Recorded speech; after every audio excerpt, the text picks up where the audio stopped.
Hey, Bestie. Welcome to episode 6. This episode is for you if writing a book has ever been a fleeting thought in your mind or a burning, unfulfilled passion in your heart, or anything in between. It might seem like there is a big chasm between where you are now and what you want to accomplish as an author. You have to have decent writing skills, or at least the money to hire a great ghostwriter or editorial team. You need a clearly defined audience. You need to know what topics your audience wants to read. You need solid marketing and PR in place. All of those and more are 100% true. But there is one principle about being an author that supersedes that entire list. Get this one principle correct first, and all of the other perceived challenges of becoming a published author fall as easily as a row of dominoes. So keep listening, because in this episode, I'm sharing that one key principle, what it really takes to become an author. Welcome to Your Business Book Bestie, a solo podcast experience hosted by me, Denise Renee. I help Gen X and millennial professionals write books that make their career, business, or thought leadership brand visible. This podcast is an invitation into the running conversation in my head about writing books, building a brand, and cultural touchpoints that relate. So grab a cozy beverage and let's chat. Part 1. My teenager shares great stories with me. Bestie, let me tell you something. My son, child, he hates to read. Poor thing. And it's probably because I'm such a horrible mom for forcing him to do it for at least 30 minutes every single day, weekends included. But I think it's inadvertently given him an uncanny ability to spot excellent visual storytelling. Now, I'll tell you, I have been waiting to hit this phase of parenting for a while, when you get to enjoy your child for the human being that they're growing into. I love understanding how his mind works in ways that are similar and different to my own, and helping him to understand himself and how to respectfully advocate for his point of view. Over his 14 years of living, there have been plenty of times where he has held me hostage on the couch and forced me to watch both animated and live action shows, not to mention endless YouTube shorts. Now, I have to admit, he has picked some bangers. He turned me on to Young Sheldon and Everybody Hates Chris. He has me so addicted right now to Miraculous, Tales of Ladybug and Cat Noir that I look up spoilers on Wikipedia and YouTube, as I am very impatiently waiting for Disney Plus to drop the rest of season 6. So irritating. And is there a word more extreme than impatient? Whatever that word is, baby, that is how I feel waiting for the 3rd installment of the animated Miles Morales Spider-Verse trilogy. My son was 7 when the first one came out. And at the rate they're going, he's probably going to be close to graduating high school when the 3rd one is finally released. I will say this, though. With his track record, my son has definitely earned the right to control the remote in my house. But I did side-eye him at first when he turned on K-pop Demon Hunters back in the summer, because I don't play around about demons. But I still gotta hand that one to him, too. The story, the music, the backstory on the multi-year journey that this movie has been on, as he would say, everything was peak. But for all of his wins, he did recently have a miss. I struggled through 6 episodes of a Japanese manga on Netflix called Komi Can't Communicate. And at that point, I had to tap out because each episode was filled with unresolved teenage anxiety that left me emotionally drained. Okay? However, he did redeem himself because in the same week, he also introduced me to a show on Disney Plus called Win or Lose. And here, finally, is the point of my meandering exposition. In the first episode of Win or Lose, if you substituted the main character struggling with playing softball for an author, aka me, trying to write their first book, it would have played out exactly the same way. Part 2. Why becoming an author begins with your mindset. In the first episode of Win or Lose, Lori, a young softball player, struggles to perform during games. And by struggle, I mean she can't hit or catch the ball to save her life. Poor baby. She sweats profusely because of her anxiety. The droplets congeal into a cute little animated representation of her negative inner self-talk.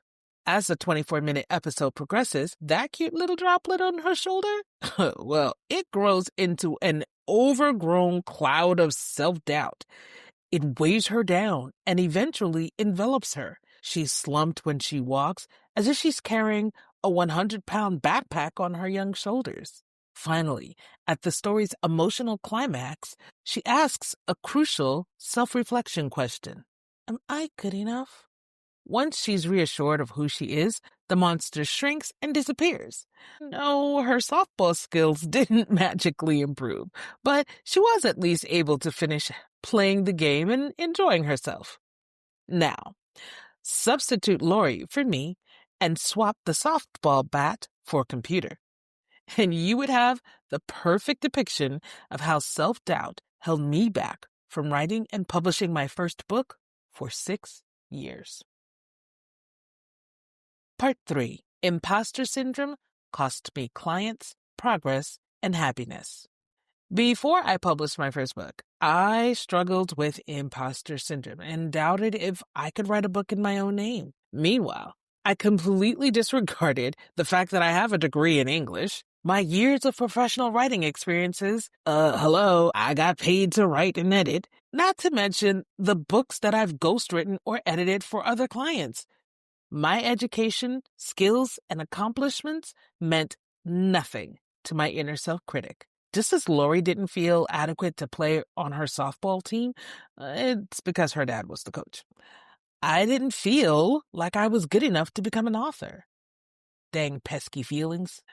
And that's how I was able to write a manuscript in 2019, revise it in 2020, and never hit publish. Although I was helping others write books to grow their brands, I didn't think the book that I wrote would do the same for me. Not feeling good enough sucks. And without a published book in my own name, I lost out on a lot of potential clients and opportunities. How did I miss out on clients and opportunities? When I would tell prospects that I can help them write their book, they would ask me, what book did I have published?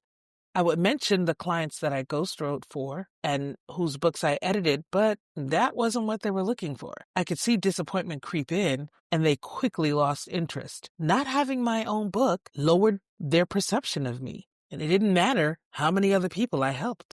You try having that kind of conversation over and over. I struggled to grow my business. It was discouraging, so I stopped. I didn't actively promote myself for about 5 years. I only worked with referrals and returning clients while I went back into the workforce. I needed some time to figure out if I still wanted to do this. I finally revisited that manuscript last year, and when I reread it, I questioned why I ever thought it wasn't good enough, and why I thought I wasn't good enough.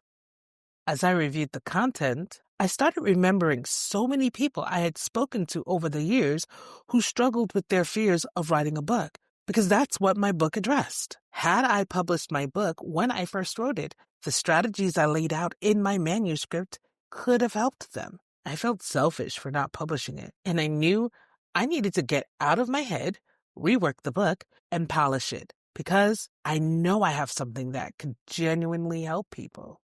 And that's when it clicked. I saw myself in the same shoes as all of those prospective clients who shared their fears with me about writing a book. Although our fears and concerns were different, I could now empathize with their feelings because I had my own poor self-images to overcome.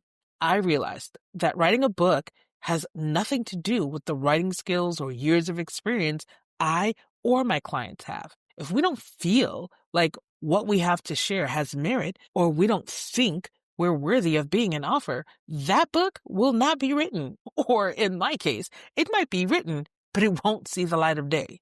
My manuscript has just been collecting digital dust on a cloud drive, unpolished and unpublished. I finally deeply understood that being an author starts with my mindset. So I've embarked on a year-long journey to face my fears, value myself, and assume my identity as an author. And this experience has caused me to relate to the book writing and editing clients that I've worked with in 2025 on a much deeper, much more emotional level. I'm not a red pen wielding, screw faced editor looking for your mistakes. Well, to be fair to myself, I never was. But now I am definitely more empathetic, whether I'm helping them as a writing coach or I'm editing their manuscript. Or they're just booking a let's talk session and wanting to get my opinion about where they are in their process and what they should do next. Part 4. How changing my mind changed everything.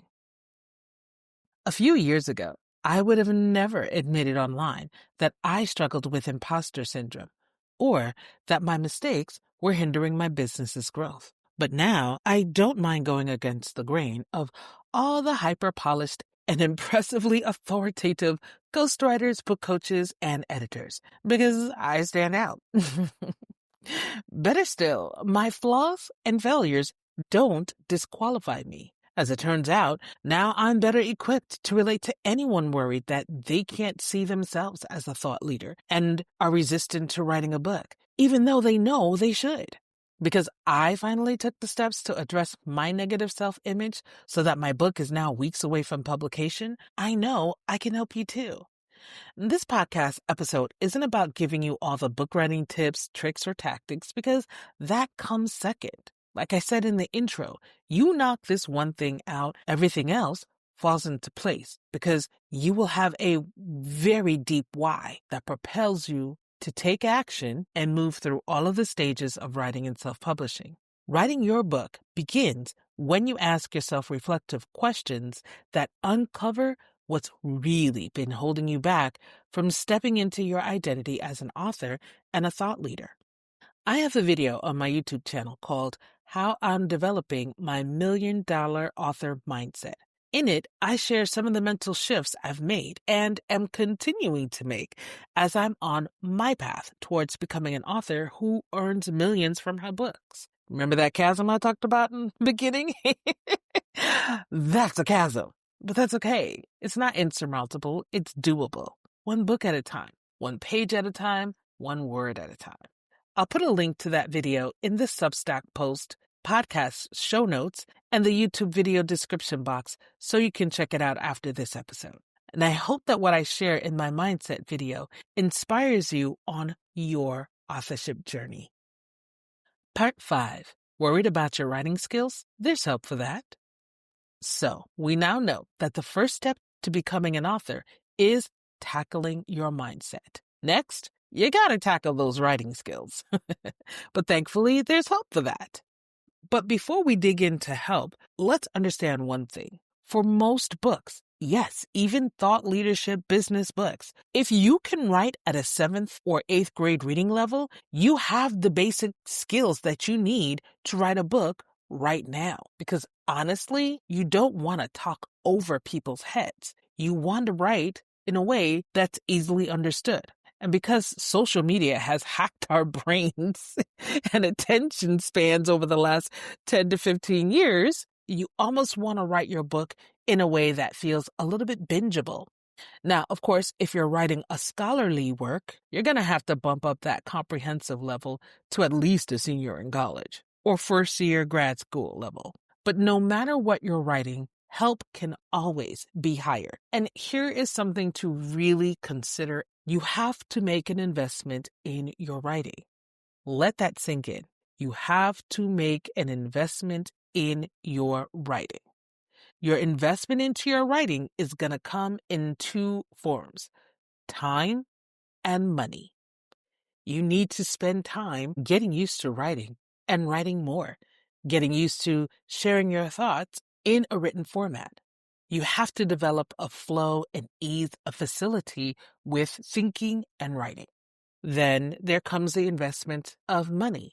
You may want to hire a ghostwriter, a writing coach, or at the very least, an editor, possibly 2. This is going to help you polish your words, polish your thoughts, polish your ideas, and make your book feel really professional. because you never get a second chance to make a first impression. So there are 3 different types of help that you can get for your writing: DIY help, DWY help, and DFY help. Now, DIY help is doing it yourself. This is where you're going to invest a lot of your time and a minimal amount of money to get better at writing in general, or to make a specific book that you're working on better. The minimal amount of money that you invest might be in a book or several books about writing and helping you to improve your craft. You might invest in a writing course, or maybe you may invest in 1 or 2 live sessions with a writing coach. The majority of your investment will be of your time. You will spend an untold amount of hours trying to revise and edit based on your interpretation of what you're learning in that book or in that podcast episode or in that course or in that YouTube video. That could be a very long and frustrating process. But if you love the process of writing, then this option is perfect for you because you really are very interested in developing yourself, developing your skills, developing your talent, and developing your voice, and then bringing on an editor at the very end to help polish everything up. But if you're trying to get a book to market as quickly as you can, and you know that your writing skills are not quite there yet, or you just don't love the process of writing, then this might not be the most efficient option for you, even though it works well for your wallet. And listen, I understand. The size of your wallet will really determine the quality of help that you get. So if you really don't have a lot of money at a particular point in time, but you still want to work on your book and you still want quality help for your book, then give yourself a lot of grace and patience. Do everything that you can to make your book the best that it possibly can be on your own, and save up little by little so that you can hire a coach or an editor.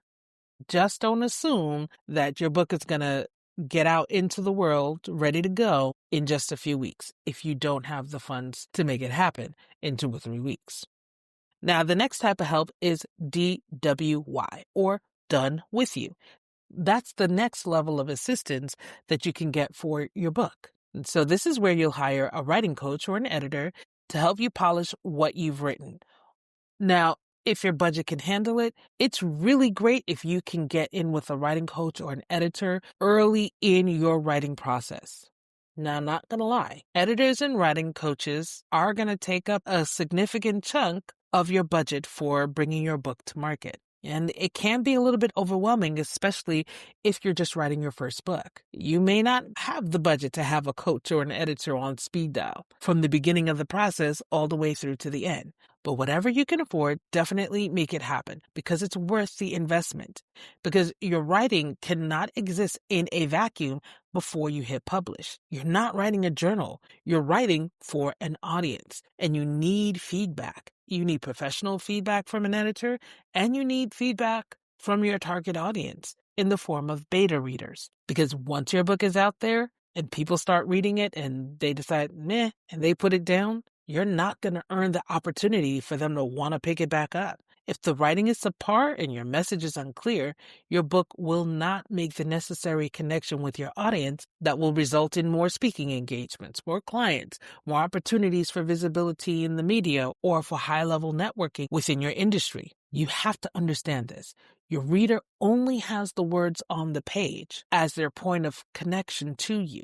And those words are going to communicate who you are and how you're going to help them. Your words have to be pristine. Your editor or writing coach will give you the professional perspective and guidance that you need to ensure that your book hits the bullseye in terms of making a deep and meaningful connection with your audience.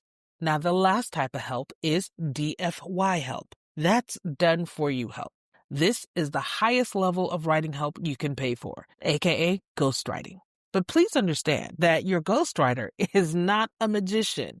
Neither are they clairvoyant. Having ghostwritten several manuscripts myself, I can tell you this is a very involved process. I spent a lot of time talking to my authors, interviewing them, making sure that I intrinsically understood the way that they think so that I was able to write their manuscripts in their voice, all built upon the foundation of the writing skills that I've developed. As the author, The ideas are yours, and you need to be fully engaged in the process. You have to make time to read what your ghostwriter creates, and you have to provide adequate feedback. And it's a back and forth process, and you have to hang in there. The first draft is not the final draft. Editing and revising, that's going to take time. But when you stay the course, you're going to have an amazing book to put into the marketplace. So understanding that that's an involved process, you should expect an involved price if you're going to get top-notch help. I would say if you're seeing anyone who's offering ghostwriting services under $10,000, they're probably new. Doesn't mean that they're a bad writer, but they're probably just looking to get their first clients under their belt because they will quickly realize that they are severely undercharging. Now, I tell people that it only makes sense to invest in a ghostwriter when you have a solid book marketing and sales plan.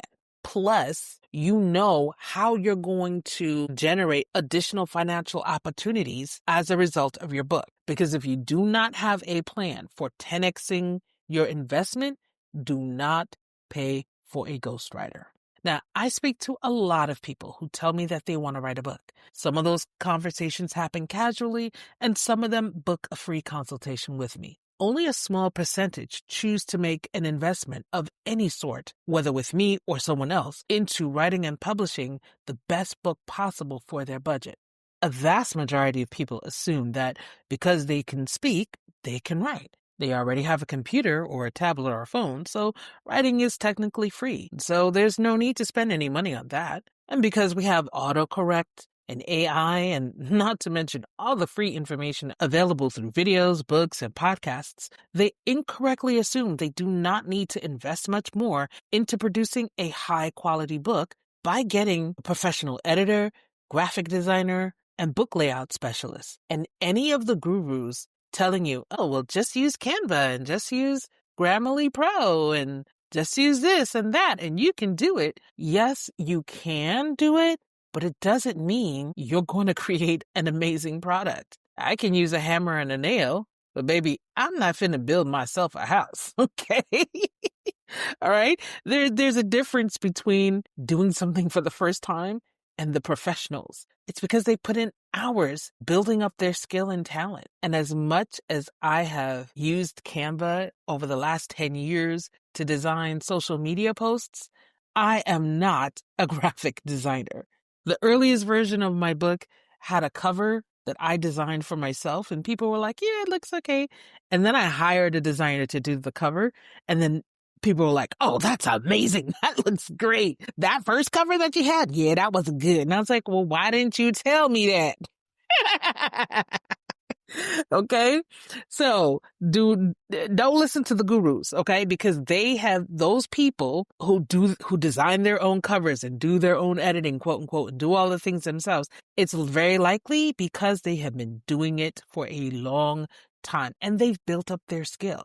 So if this is your first book, well, DIY everything at your own risk. So I really encourage you to think differently about investing in your book, whether it's your first book or your 50th. I'm sure by the time you get to your 50th book, you have a lot more skin in the game.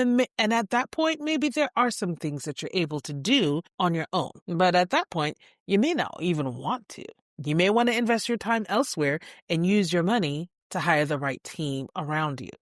But whether it's your first or your 50th book, when you want to write a thought leadership book, your presentation from cover to cover must be pristine. Now, I have another video on my YouTube channel that could help give a little bit more perspective to this. The video is called Why Hire Help to Write a Book? Lessons from the Woman Who Spent $10,000 on a Dating Coach.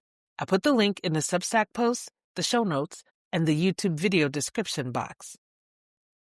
But maybe this podcast is reaching you and you already value making the right investments in your book. You just might not know what your next step is. If you'd like to get my feedback on what your next steps could be, then let's talk. Book a free 20-minute consultation with me. Visit writingwithdeniserenee.com/let's talk. You know where you can find the link. So, to land the plane on this episode, what it really takes to become an author is a mindset shift, a decision, a commitment to a course of action. And what comes next after that is getting the right help to bring your book to market as it intersects with your current skill level and budget. Now, I hope this episode, along with the extra video resources, helps you make informed decisions so that you can write and publish an amazing book. So, Bestie, thank you so much for chatting with me in this episode. Continue the conversation with me by leaving a comment and a like or a heart, depending on which platform you're experiencing this podcast on. If you like getting gentle nudges to write your book, then I invite you to join my email list. Every Monday morning around 5 a.m. Eastern, I share a simple message related to writing books. I include links to supporting articles, videos, and audio content that I've published the previous week on various platforms. To join my email list, simply visit writingwithDeniseRenee.com, scroll to the bottom of the homepage, and enter your email address. Thanks for subscribing to this podcast on the platform you're experiencing it on, and I'll be back for another chat in the next episode.